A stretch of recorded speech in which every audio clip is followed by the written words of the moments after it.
The first time Marcus Thompson touched a piano key, the world around him ceased to exist.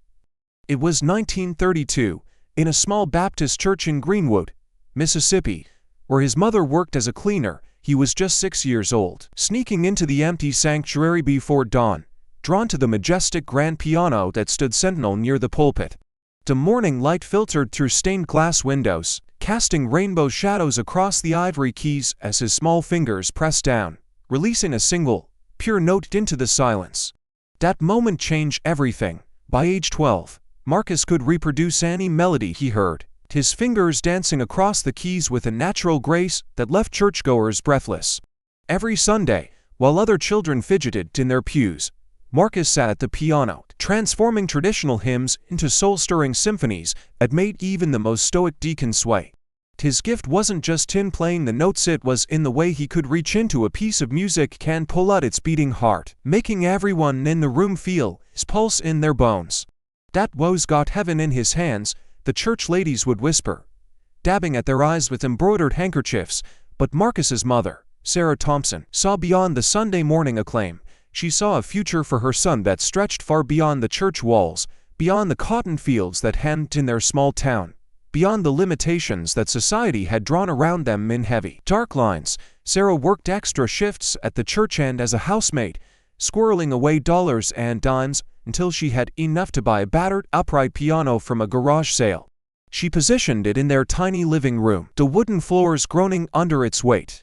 Every night, after finishing his chores and homework, Marcus would play until his fingers ached, the melodies flowing out through the open windows and into the warm southern night. Word of the prodigy spread through Greenwood's black community, then beyond. White families would slow their cars as they passed the Thompson house, rolling down their windows to catch a few notes of Chopin or Beethoven floating on the evening air. Some stopped to listen, momentarily forgetting their prejudices in the face of such undeniable talent. Marcus's high school music teacher, Mrs. Eleanor Hayes, herself a graduate of the New England Conservatory, recognized something extraordinary in her young student. She began lending him her precious collection of classical, sheet music and theory books, teaching him proper technique during lunch breaks and after school. Under her guidance, Marcus's natural talent bloomed into technical mastery. "You could be one of the greats," Mrs. Hayes told him one afternoon, watching his fingers fly through a particularly challenging Rachmaninoff piece. "You need proper training, Marcus, real conservatory education." Hope flickered in Marcus's chest like a candle flame. He spent months preparing his audition pieces, practicing until the calluses on his fingers split and bled. Mrs. Hayes helped him apply to every major music conservatory in the country, writing glowing letters of recommendation that spoke of his once-in-a-generation talent and extraordinary musical intuition. The responses began arriving in the spring of 1942. Each envelope was thick with the same carefully worded rejections. "While your talent is evident, current circumstances ...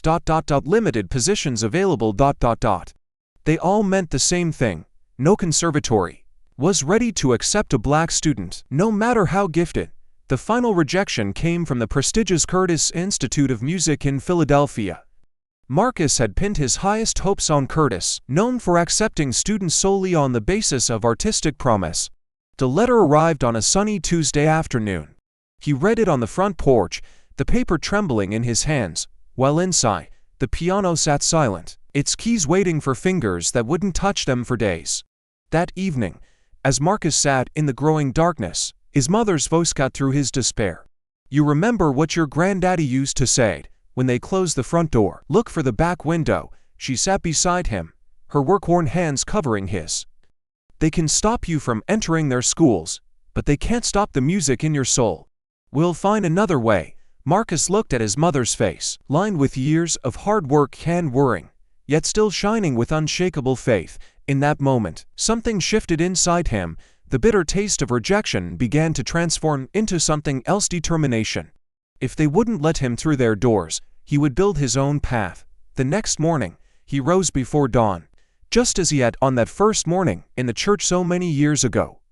He sat at the piano, placed his fingers on the keys, and began to play. But this time, it wasn't just music flowing from his hands, it was the beginning of a revolution. Spring turned to summer in Greenwood, and with it came change.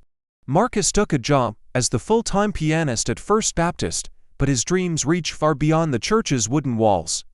Every afternoon, after the last hymn had faded into silence, he would walk the long way home through the affluent white neighborhood, where the sound of piano lessons drifted through open windows of Victorian mansions. He developed a routine. At precisely 3 o'clock each Tuesday and Thursday, he would pause near Madame Sinclair's School of Music, ostensibly adjusting his shoelaces or checking his watch. The prestigious music school occupied a sprawling colonial revival house, its white columns stretching toward the sky like ivory piano keys. Through the large bay windows, he could hear Madame Sinclair instructing her privileged students, her crisp British accent cutting through the warm Mississippi air.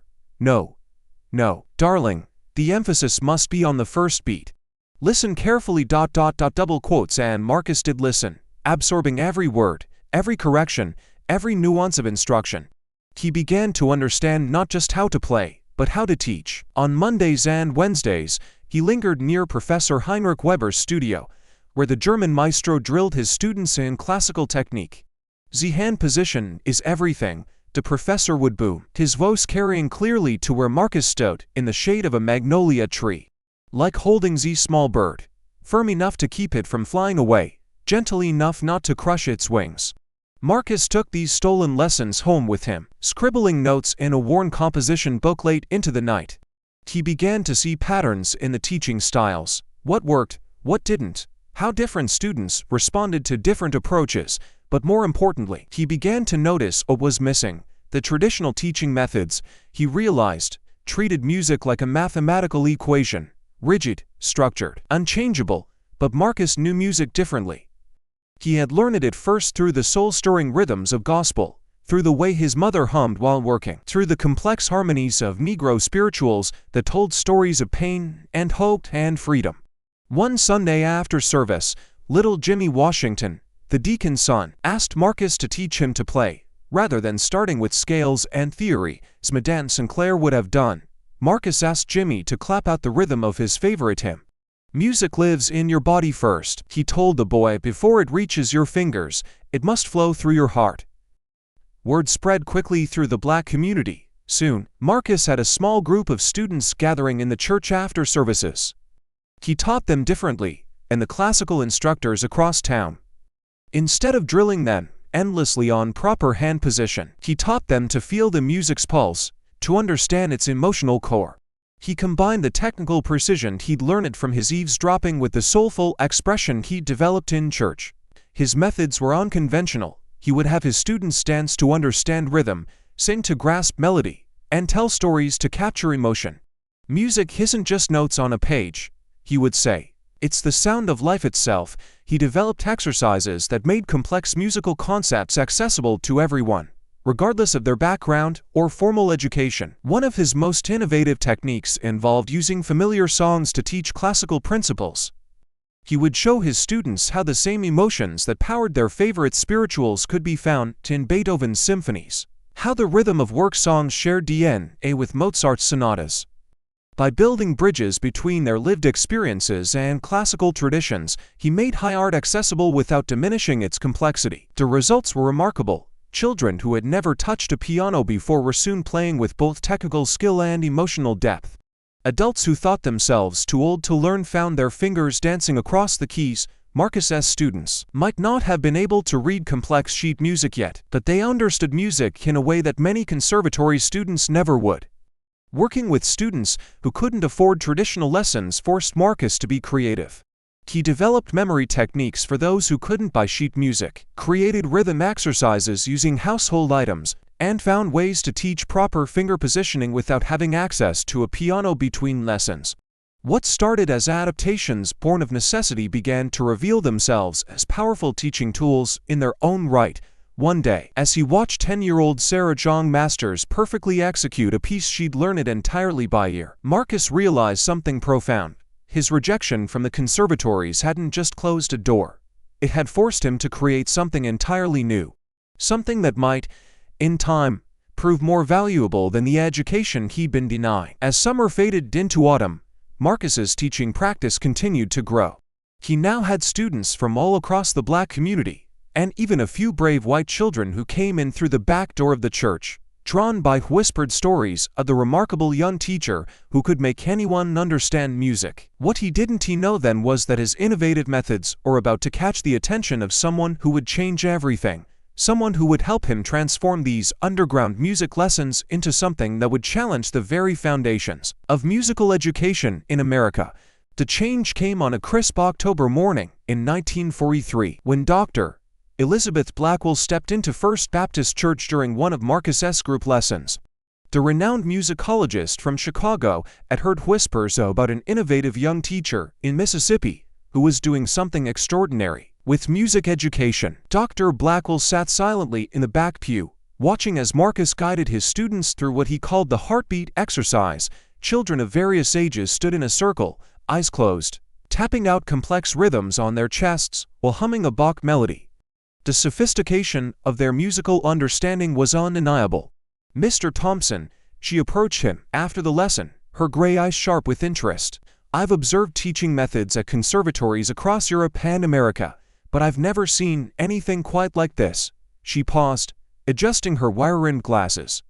"Would you be willing to document your methods?" That conversation marked the beginning of a partnership that would transform Marcus's underground teaching practice into something far more ambitious. Dr. Blackwell, who had spent her career challenging traditional music education paradigms, saw in Marcus's methods the potential for revolutionary change. Over the next several months, they worked together to systematically document his teaching techniques. Dr. Blackwell would arrive every weekend, notebook in hand, meticulously recording every detail of Marcus's lessons. She helped him articulate the theoretical foundations behind his intuitive methods, drawing connections to established musical pedagogies while highlighting the innovative aspects of his approach. "What you've developed here," she told him one evening, surrounded by papers covered in musical notations and teaching diagrams, "is more than just a teaching method. It's a complete reimagining of how music can be taught and understood." But their collaboration didn't come without risks. The sight of a white woman regularly visiting a black church raised eyebrows in Greenwood. Anonymous threats began appearing. Notes slipped under the church door, whispered warnings to Dr. Blackwell at her hotel. Yet she remained undeterred, and Marcus found in her not just an academic collaborator, but a true ally in his mission. The breakthrough came when Dr. Blackwell arranged for Marcus to give a demonstration at a small, progressive music school in Chicago. It would mean leaving Mississippi for the first time in his life, but Marcus knew this was the opportunity he'd been waiting for. The demonstration was scheduled for a Saturday morning in February 1944.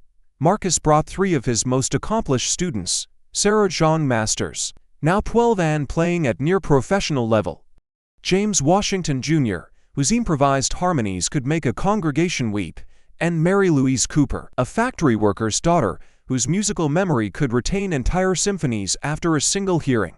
The audience consisted of music educators from across the Midwest, drawn by Dr. Blackwell's reputation and intriguing promises about a revolutionary teaching method. Many sat with skeptical expressions as Marcus and his students took the stage, but their doubts didn't last long. For the next 2 hours, Marcus demonstrated his methodology, showing how his students could seamlessly transition from spirituals to Chopin, how they understood music theory through movement and storytelling, how they could compose original pieces that blended classical structures with the emotional depth of gospel. The response was electric. The educators had never seen anything like it. Students with limited formal training displaying such sophisticated musical understanding, such natural command of complex musical concepts. The questions came rapid fire. How did you develop this method? How long does it take to achieve these results? Can it work with other types of students? Among the audience was Jerome Sullivan, a wealthy Chicago businessman and arts patron. He approached Marcus after the demonstration, visibly moved. "Mr. Thompson," he said, gripping Marcus's hand, "what would it take to establish a proper school for your method?" The question caught Marcus off guard. He had dreamed of having his own school, but had never dared to believe it might actually happen. Sullivan continued, "I have a building in Chicago's South Side. It needs work, but it could be converted into a music school. If you're interested, I'd like to help make that happen." Marcus looked at Dr. Blackwell, who was beaming with pride, then at his students, who were still glowing from their performance. In that moment, He saw not just his own dream taking shape, but a chance to create something that could open doors for countless others. The next few months passed in a whirlwind of activity. Sullivan proved true to his word, providing not just the building but also funding for initial operations. Dr. Blackwell helped navigate the bureaucratic challenges of establishing an educational institution. Marcus's mother, Sarah, sold their house in Greenwood and moved to Chicago to help manage the school's operations. By summer's end, the Thompson School of Musical Arts was ready to open its doors. The building, a converted warehouse in Chicago's South Side, wasn't as grand as the Curtis Institute that had rejected him, but it had something more important: possibility. Its walls would welcome anyone with a desire to learn, regardless of their race, background, or economic means. The school's mission statement, framed in the entrance hall, read, "Music lives in every heart. Our task is not to plant it there, but to help it grow." Below these words hung a small photograph of that First Baptist Church piano in Greenwood, where it all began. As Marcus stood in the newly renovated main hall the night before opening day, running his fingers along a donated Steinway piano, he realized that his mother had been right that day after the rejection letters came. They had closed their front doors, but he hadn't just found a back window, he had built his own house. The Thompson School of Musical Arts opened its doors in September 1940 with 40 students. By December, they had over 100. Word spread through Chicago's South Side and beyond about the school, where music was taught differently, where a factory worker could learn Beethoven after his shift, where a housemaid's daughter could master Mozart between chores, where the universal language of music transcended all barriers. Marcus's teaching philosophy continued to evolve. He developed what he called the circle method, where students of different skill levels worked together, learning from and teaching each other. Advanced students would mentor beginners, reinforcing their own understanding while helping others grow. The approach created a musical ecosystem where everyone had something to contribute and something to learn. In traditional conservatories, he explained to a visiting music educator, they treat musical education like a ladder, each student climbing alone, focused only on reaching the next rung. Here, we're building a circle, the music flows between us, making all of us stronger. The school's unconventional methods drew both criticism and curiosity from the established musical community. Some dismissed it as informal or undisciplined. Others, particularly younger teachers frustrated with traditional methods, began to take notice. They would visit the school, ostensibly to observe, but soon found themselves taking notes and asking questions. One such visitor was James Montgomery, a disillusioned professor from the New England Conservatory. After observing a class where Marcus used dance movements to teach complex rhythm patterns, Montgomery sat in the office, shaking his head in wonder. "We've been doing it backwards," he said. "We've been teaching music from the page to the heart, when it should be the other way around." Montgomery became a regular visitor, eventually taking a sabbatical to study Marcus's methods more thoroughly. His presence lent academic credibility to the school, and his detailed papers on the Thompson method began circulating in musical education journals. The school's first major milestone came in 1946 when one of its students, 15-year-old Robert Lee Wilson, won the Chicago Youth Piano Competition. Robert, who had started in Marcus's very first church group 2 years earlier, performed a piece that seamlessly blended classical structure with gospel harmonies. The judges were captivated not just by his technical prowess, but by the emotional depth of his interpretation. The victory made headlines in Chicago's black newspapers and caught the attention of several prominent music critics. One wrote, "Young Mr. Wilson's performance suggests that we may need to reevaluate our understanding of what constitutes proper musical education, that the school's true impact went beyond competitions and accolades." Marcus began receiving letters from former students who had become teachers themselves, describing how they were incorporating his methods in their own classrooms. A church musician in Detroit wrote about using the heartbeat exercise with his choir. A piano teacher in St. Louis described how the circle method had transformed her studio. The school's influence spread further when Dr. Blackwell published a comprehensive study of the Thompson method in 1947. Her paper, Revolutionary Approaches in Music Education, a case study of the Thompson School, was initially met with skepticism by the academic establishment.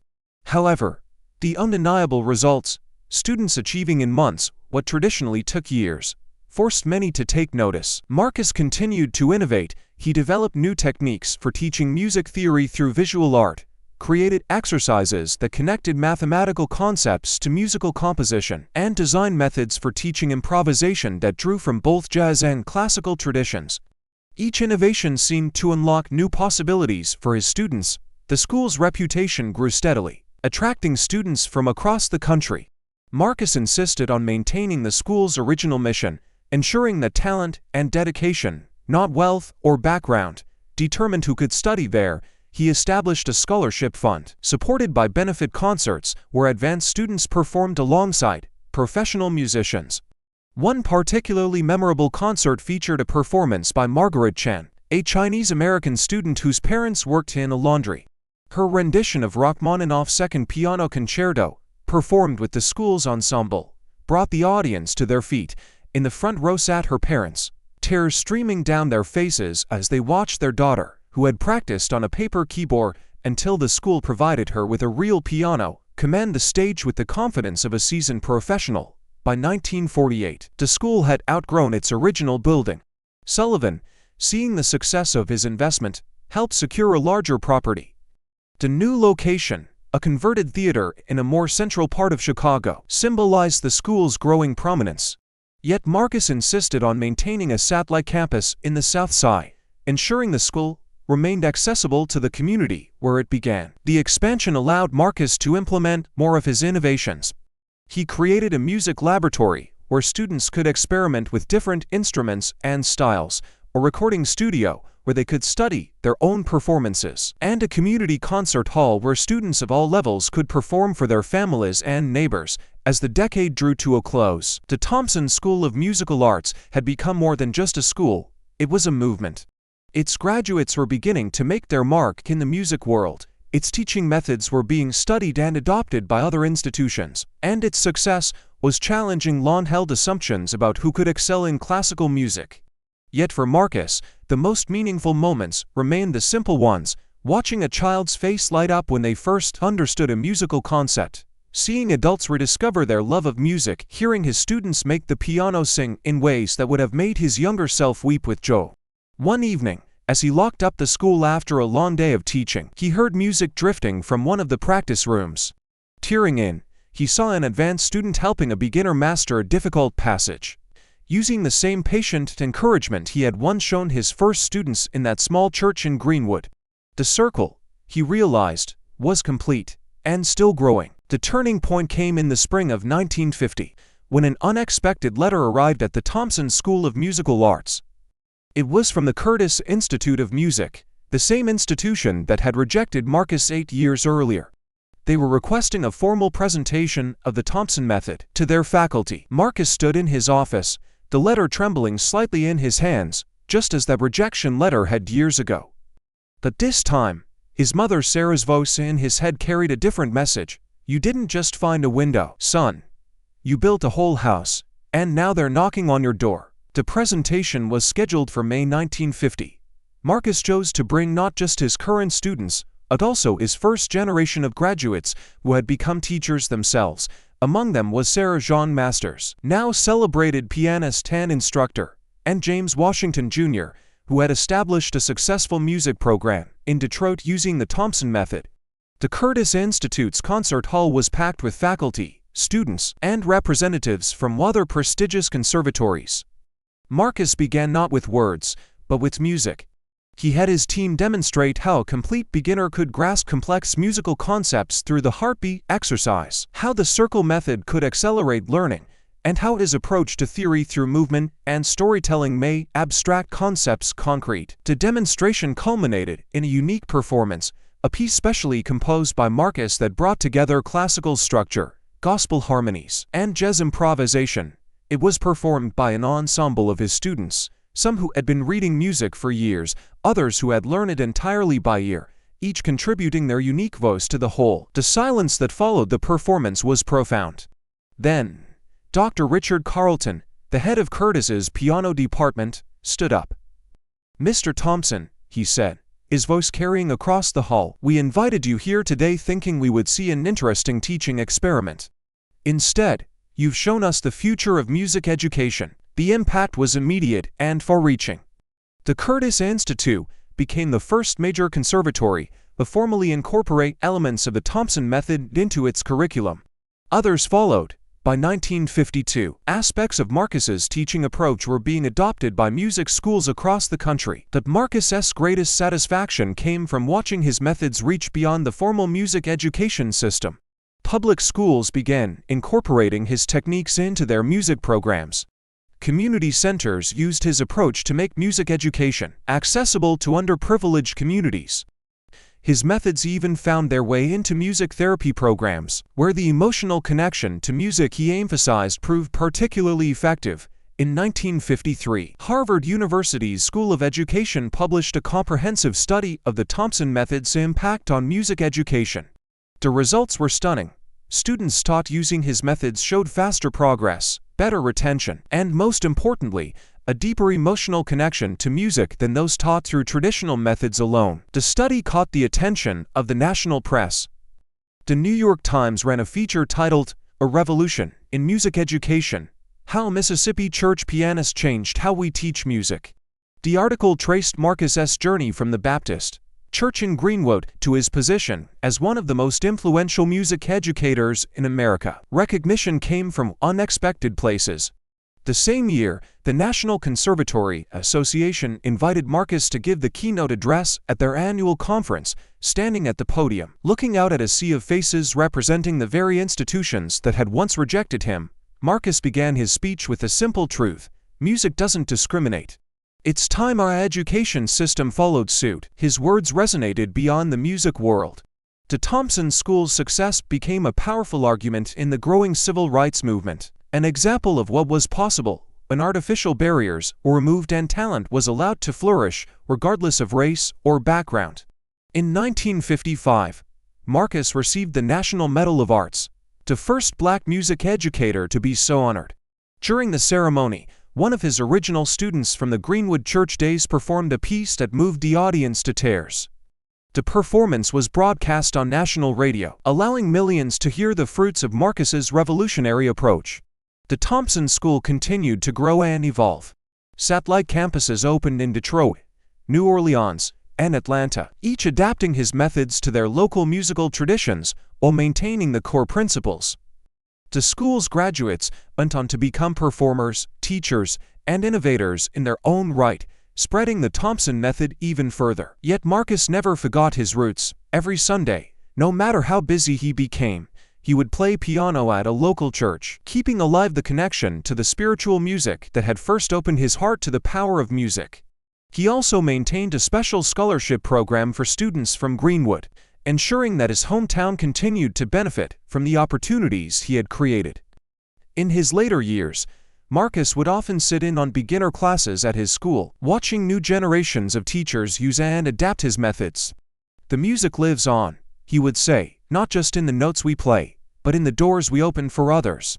By the time Marcus Thompson passed away in 1975, his method had become a standard part of music education worldwide.